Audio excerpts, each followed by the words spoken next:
พบกับมหกรรมเปิดโลกอุทยานธรณีเพื่อการท่องเที่ยวจังหวัดลำปาง 5-8 ธันวาคม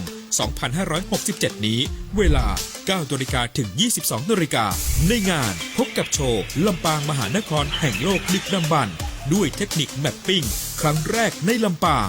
เปิดตัวช้าง4 งานเคลื่อนไหวได้ครั้งแรกในประเทศไทยในนิทรรศการแอ่งแม่เมาะถิ่นบรรพชีวิน 13 ล้านปียนต์โฉมซากดึกดำบรรพ์หายากที่พบในแอ่งลำปาง Significance of ลำปาง Aspiring Geo Park และกิจกรรมอื่นๆ อีกมากมาย อาทิ Geo Park Walklandly 3D